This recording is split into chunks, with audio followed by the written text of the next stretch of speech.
Hello, and welcome back to Metaphysical Roundtable for your monthly numerology. I'm Jennifer, and I gotta tell you, I have a lot to say in this intro today.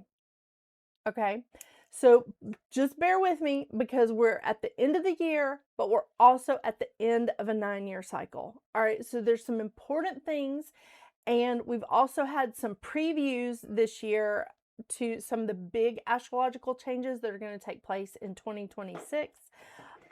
Like my cat just like knocking off like all my stuff. This is good. It really is. He's been all over my desk like all day. Yeah. So, the big astrological changes that we have going on next year. Saturn is not a big change, but Saturn is moving from like kind of calm and cool, emotional Pisces and moving into fiery Aries for the next 2 years. So in 2026, when Saturn moves back into Aries, we're going to really see like a very different kind of Saturn. All right. And again, we had a preview of it earlier this year in the summer, along with Neptune. Neptune is moving from watery Pisces into fiery Aries. Now, Neptune rules Pisces. So for the last 14 years, Neptune has been a pretty happy camper.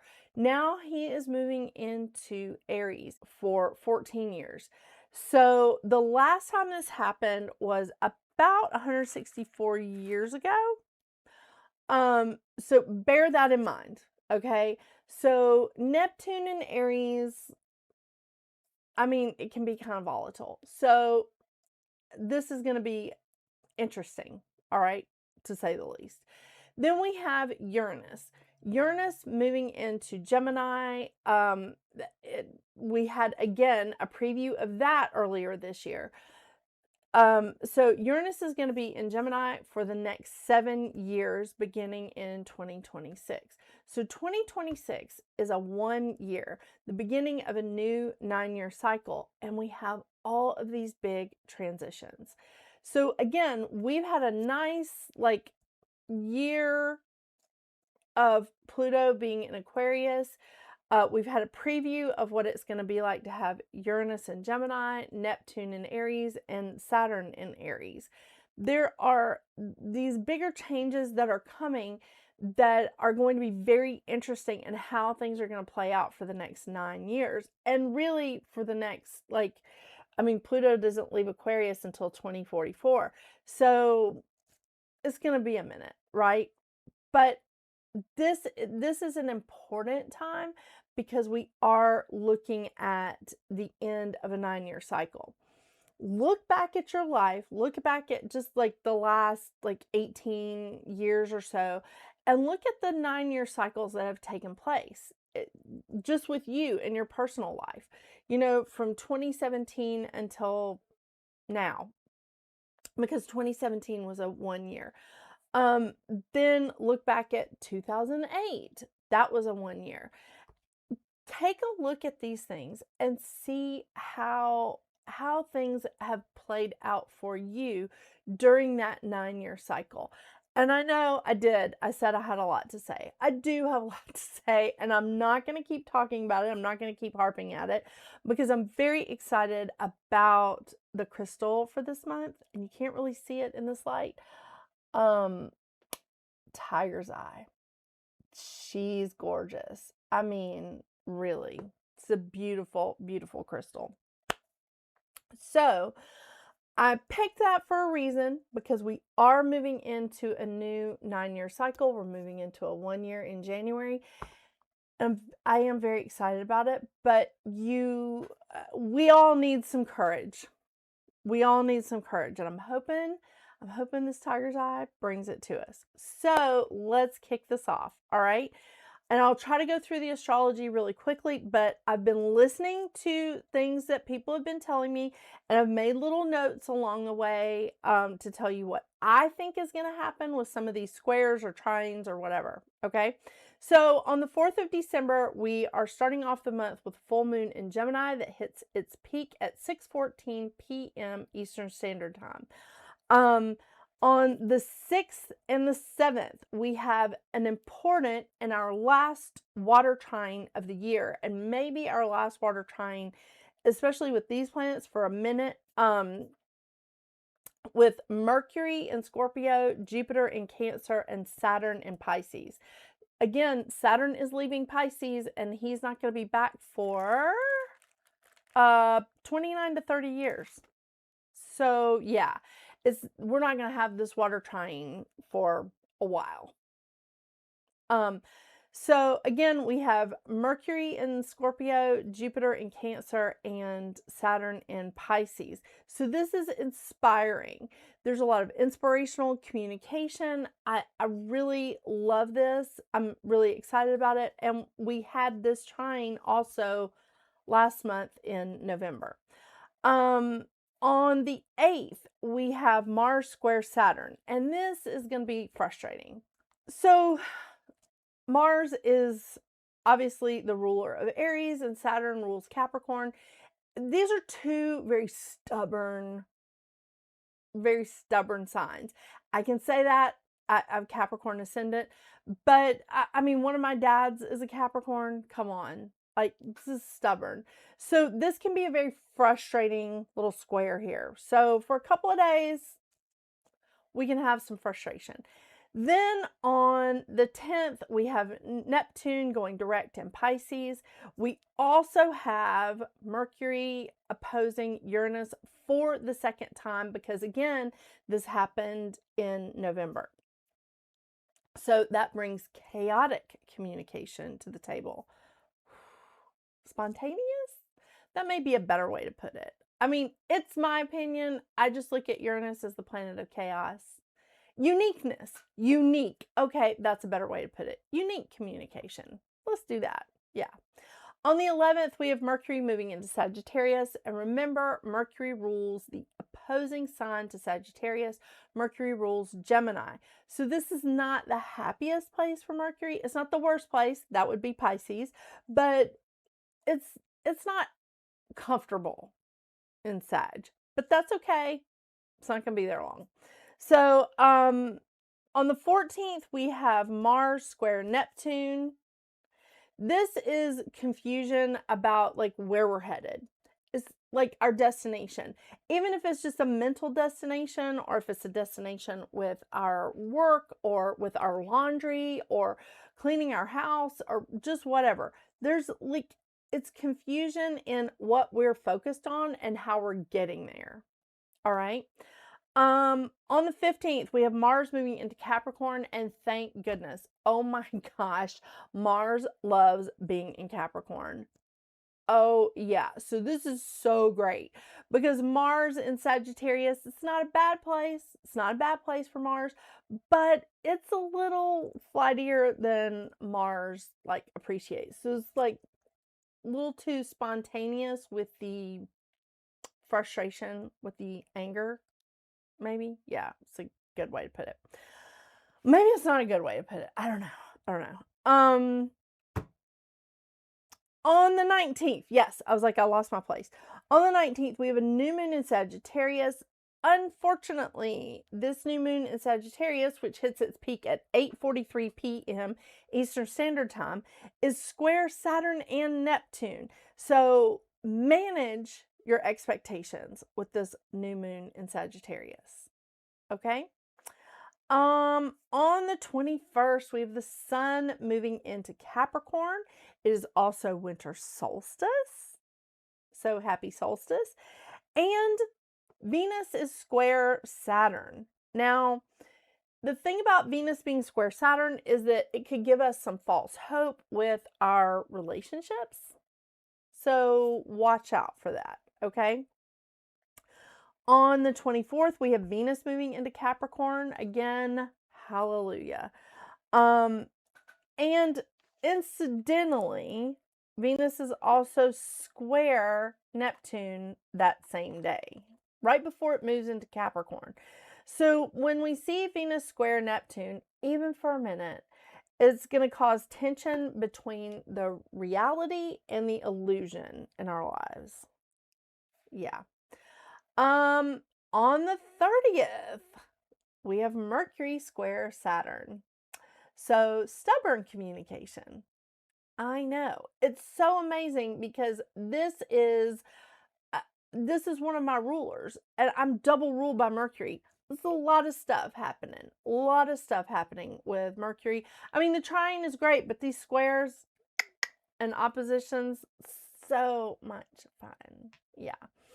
In all of that, I kind of glazed over the whole Christmas Eve, Christmas Day, Kwanzaa, Hanukkah, but I just want to say happy holidays to everyone. Truly, truly, thank you for making my year back on my channel a fabulous one. So I really, really appreciate you. And whatever it is you're celebrating, happy holidays. And I am looking forward to this new year. Okay, so we are ending the month and the year with 3 planets in Earth plus South Node and the Sun, 3 planets in water plus North Node, 1 planet in fire, and 1 planet in air. Uranus is retrograde in Taurus. Cancer is housing Jupiter, which is also retrograde. Virgo has South Node. Sagittarius has Mercury. Capricorn is hosting the Sun, Mars, and Venus. Lucky. Pluto is firmly in Aquarius. And Pisces has North Node, Saturn, and Neptune. Now, so we just have the 2 planets in retrograde. Uranus and Jupiter. But I want to talk about Tiger's Eye. This Tiger's Eye is the crystal of duality. And let me tell you, this is so pretty. Oh my gosh, so pretty. I have these beautiful towers. I mean, it's just so pretty. And I even have some bracelets. And what I love about the bracelets is it's not particularly shiny, but you can really, really see all the different colors that are in the Tiger's Eye. It's these beautiful browns and golds. And this has a long history, okay? Long history. Most of the information I got is from crystalvaults.com. But this crystal is known as all-seeing, all-knowing eye. With the long history, Egypt compared the Tiger's Eye with, it represented the sun god Ra and the god of growing Geb. I think I'm saying that right. And it was, again, about duality because the sun god and the god of growing, it was representing the sun and the earth. So very, very interesting combination, which we all love here. This was strength, vitality, divine vision, and they even put these crystals in the eyes of like statues for their deities. Kind of cool. Yeah. The Romans used this because they wore it into battle for courage and protection. The Greeks used the Tiger's Eye to reflect back malice or threats to someone that was maybe on a journey or even like a spiritual journey, because this helped them to navigate safely without malice or threats from others. So it reflected back the malice and threats to people that were sending it out to the travelers. Again, even if it was a spiritual travel. So this crystal is very much about courage, integrity, protection, proper use of power, harmony between opposites. So any opposing feelings or people that are in opposition views. This is a wonderful, I think this would be a wonderful crystal for us all to have right now. This is a great crystal for willpower, determination, grounding, clarity, focus, and of course, good luck, prosperity, good fortune, and protecting all of your stuff.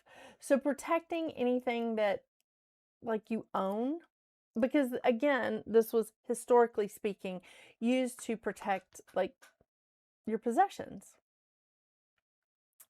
I almost forgot, just two quick things, real fast. My necklace is also a tiger's eye, and it is so pretty. It's I just want you guys to see that. It's in a dragon claw and it's a tiger's eye. And I may be giving this away at the end of the year. I know. Because I'm putting together a little package for a end of the year gift, shall we say? Maybe even a New Year's gift. So keep that in mind when I'm referring to jewelry in the giveaway. And also the card decks that I am reading from are the usual, the Goddess Guidance Oracle cards and the Moonology Oracle cards by Yasmin Boland. Just wanted to, make sure I touch base on that before I go into everybody's numbers. All right, this has been an extra long intro. Thank you again for all of your support in 2025. This has been quite the journey for me on this channel. So I do appreciate all of you. I really do. So let's get into it and see what the your personal numerology is here at the end of this 9-year and this 9-year cycle.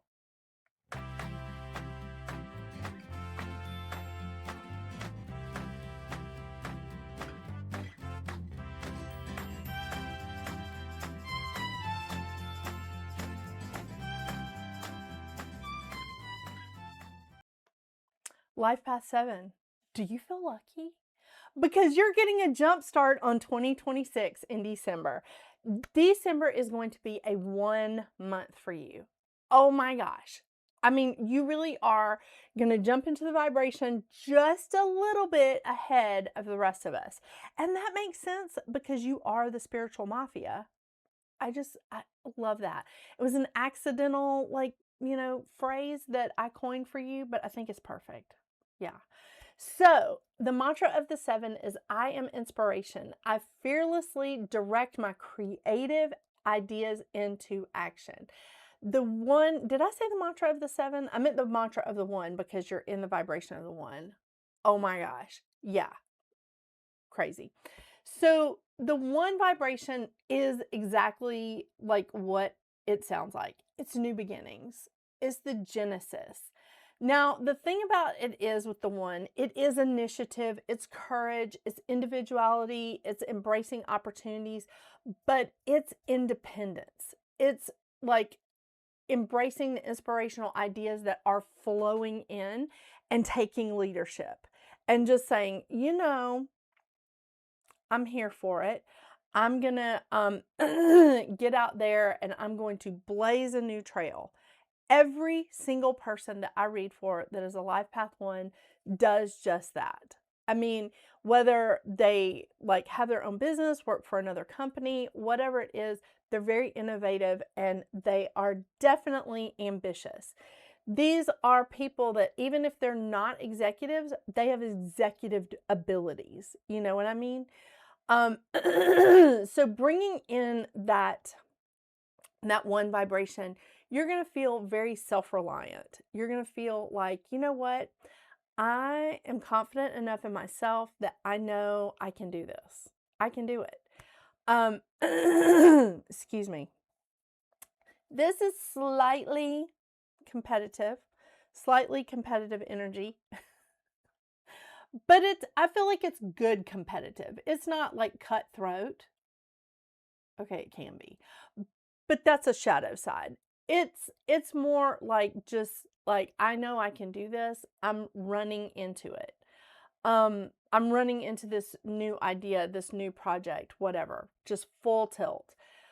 this is also a great time that if you've shelved some ideas like in the past and you've been like, I don't think I'm ready to redecorate the kitchen yet. I don't think I'm ready to redo like that bathroom or get a new haircut or whatever.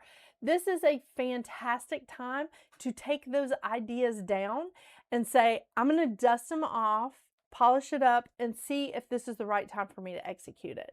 So if you've had an idea about a arts and crafts project that you've wanted to do, or like something that you wanted to, something new you wanted to try, sewing, cooking, whatever, go to it. This is a wonderful time to do that because the inspirational ideas are going to just flow in with creativity and just new ideas. And sometimes it's going to put a spark in the old ideas and the old projects that you've shelved.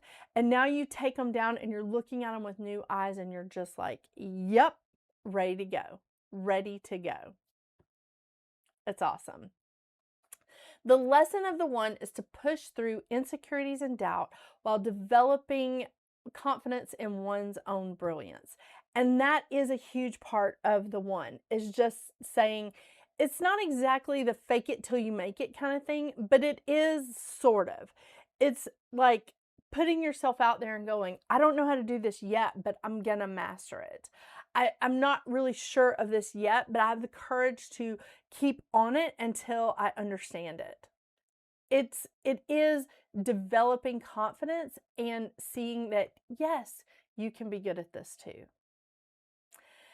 The shadow sides. The shadow side of the one is isolation, insecurity, doubt.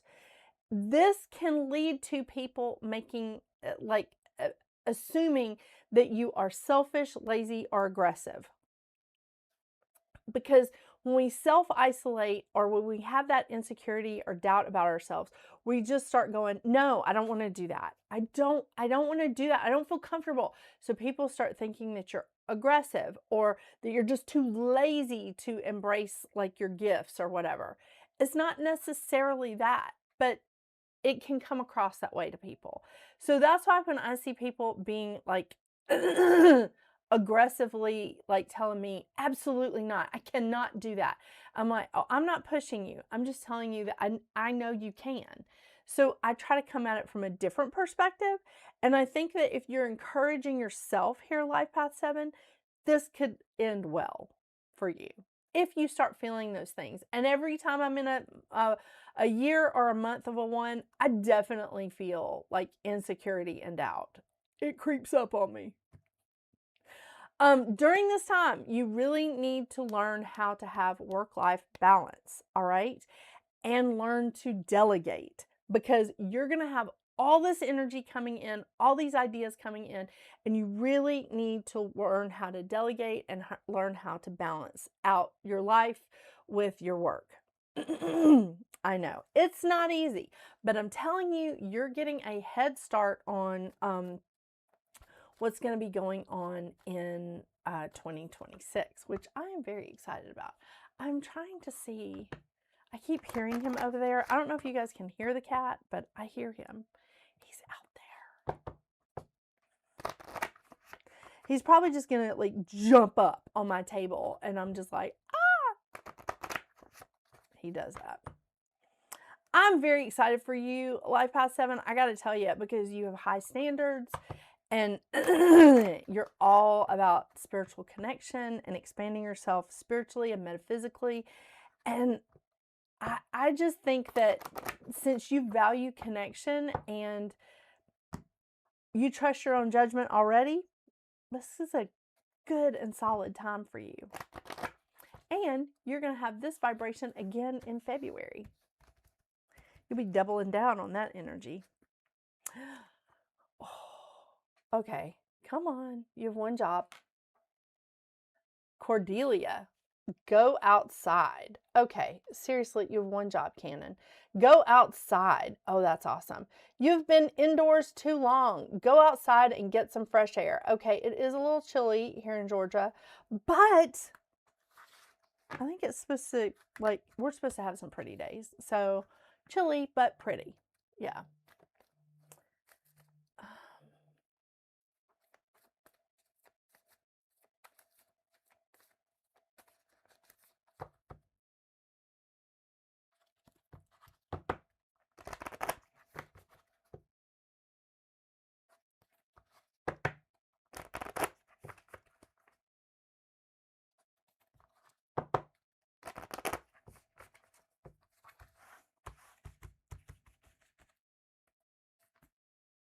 Oh, cardinal moon.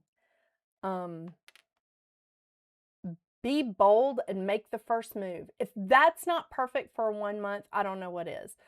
Be bold and make the first move. Cardinal moon. I think it's in the back of this book.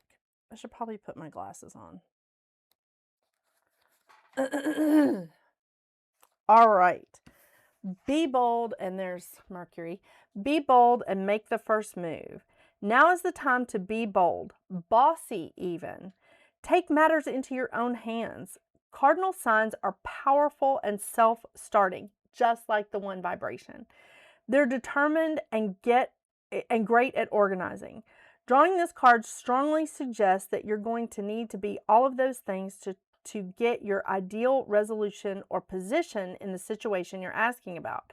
This card may challenge you on how strongly you really want something.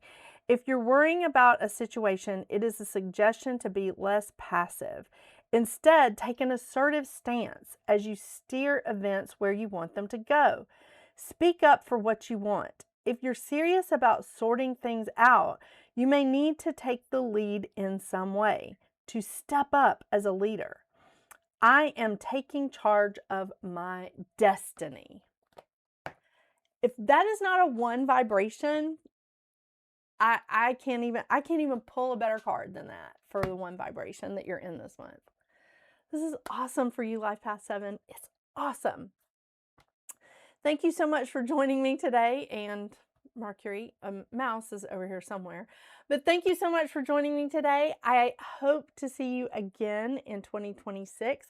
I hope you have an awesome December. And really, I hope to see you here mid-month for your mid-month numerology. But until we do see each other again, get out there and make your magic. Bye.